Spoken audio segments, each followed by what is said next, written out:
Pagi. Bapak Guru. Apa kabar hari ini? Baik dan luar biasa. Kalau tinggian semangat. Iya, Bu.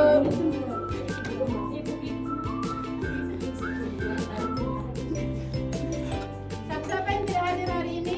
Banyak, Bu. Kita pada hari ini satu orang pimpin doa dulu. Saya, Bu. Dan putra dan roh kudus, amin. Oke, terima kasih Tania. Tepuk salut untuk Tania dulu. Tepuk salut. Salut, salut. Salut, salut. Salut. Oke, ada yang tahu kita hari ini mau belajar tentang apa? Beda, Bu. Oke, hari ini kita dan lingkungannya. Ada yang tahu tentang pengertian dari sumber daya alam? Sumber daya harus tahu. Hasil dari alam juga yang berasal dari alam. Ibu akan menjelaskan tentang pengertian sumber daya alam, jenis-jenis, manfaat, pengelolaan dan cara mengatasinya. Oke, Bu. Oke, Ibu jelaskan sedikit tentang pengertian sumber daya alam itu, yaitu segala sesuatu yang berasal dari alam dan memiliki manfaat bagi manusia. Sumber daya alam merupakan pemberian Tuhan yang Maha Esa yang sangat vital bagi kelangsungan hidup seluruh makhluk hidup di bumi. Dan sumber daya alam itu digunakan untuk memenuhi kebutuhan dasar manusia seperti apa saja yang kalian ketahui. Kita tahu, Bu. Seperti pangan, papan, energi, dan berbagai produk industri lainnya. Papan itu apa, Ibu? Bentar perlu jelaskan lagi. Pada sumber daya alam kian meningkat dan menyebabkan berbagai masalah lingkungan seperti apa yang kalian ketahui kalau pencemaran terhadap alam, Membuang sampah sembarangan, penebangan pohon sembarangan.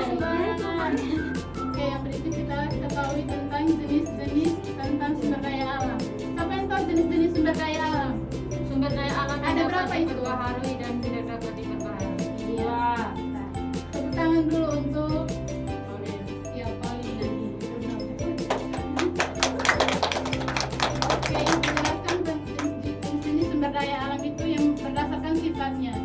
Sumber daya alam yang dapat diperbaharui seperti air, udara, tumbuhan, dan hewan. Dan sumber daya alam yang tidak dapat diperbaharui seperti minyak bumi, batu bara, dan logam tambang. Terus jenis-jenis sumber daya alam berdasarkan jenisnya yaitu sumber daya alam hayati atau biotik yang berasal dari makhluk hidup seperti tumbuhan dan hewan. Dan sumber daya alam non hayati atau abiotik berasal dari benda mati seperti air, udara, dan mineral. Sumber daya alam memiliki banyak manfaat bagi kehidupan manusia seperti menyediakan bahan makanan, energi, material, bangunan, bahan sandang, bahan obat-obatan, keseimbangan ekosistem, keanekaragaman hayati, dan pemenuhan kebutuhan manusia. Ada yang tahu cara pengelolaan sumber daya alam itu seperti apa yang Ibu sebutkan tadi? Kan Ibu sudah menjelaskan tentang jenis-jenisnya. Coba kalian sebutkan lagi apa yang Ibu jelaskan tadi. Jenis-jenis ada terbagi dari jenis yang Yang dapat diperbaharui dan tidak dapat diperbaharui. Apa saja yang diperbarui itu? Air, udara, Tumbuhan. iya, tumbuhan. Sedangkan yang tidak dapat diperbaharui itu minyak bumi, batu bara. Oke, apalagi yang berdasarkan jenisnya itu apa saja? Hayati dan hayati. Kalau non hayati itu seperti apa? Hayati itu seperti apa? Hewan. Itu tumbuhan dan hewan. Ya. Ya, itu sudah. Yes. Yes. Kalau yang non hayati itu seperti apa? Yang berasal dari apa itu? Alam. Tidak tahu. Lupa, Ibu. Karena kalian tadi tidak menyimak dengan baik. Dia ganggu, Ibu. Oke, sumber daya alam non hayati itu yang berasal dari benda mati seperti air, udara, dan mineral. Tadi itu apa saja yang Ibu sudah sebutkan? Coba ulangi lagi. Manfaatnya untuk kehidupan manusia. Untuk keberlangsungan keberlangsungan hidup manusia.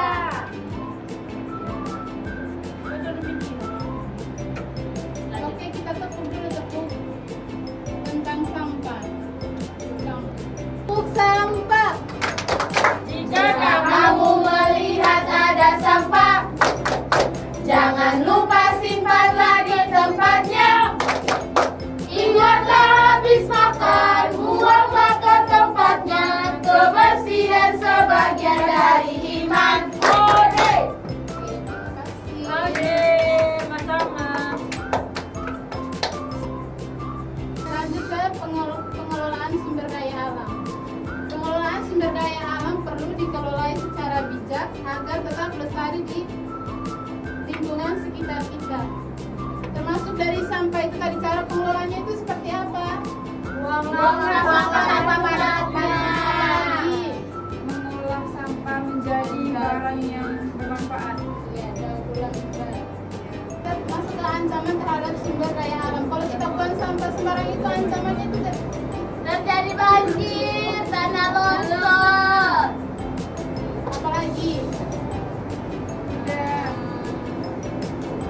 itu saja.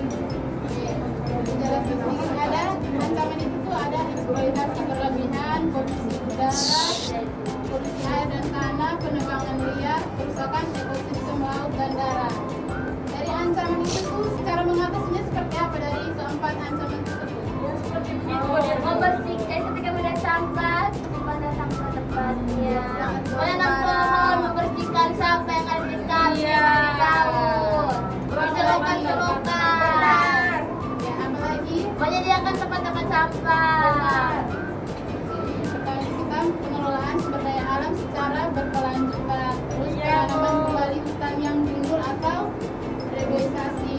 Terus mengurangi emisi gas rumah kaca dari industri dan kendaraan bermotor. Yang berikut penghijauan dan mengurangi sampah Plastik. Oke, dari penjelasan ibu tadi ada yang sudah paham? Sudah, Bu. Mengerti semuanya, Ibu. Oke, materi kita sudah habis ya. Ya. Untuk minggu depannya ibu kasih tugas tentang nanti minggu depan ibu baru ibu kasih tugas. Oke, Bu. Kirim di grup Facebook ya, Bu. Ya, nanti kirim tugas di WA kalian, WA-nya kalian. Sekian dari pembelajaran kita hari ini. Kita tutup dengan doa ya sampai yang Ayo, angkat Bu. doa. Ya. Isi angkat doa. Teman-teman dan Ibu, marilah kita berdoa. Kita berdoa. Dan Putra dan Roh Kudus. Amin.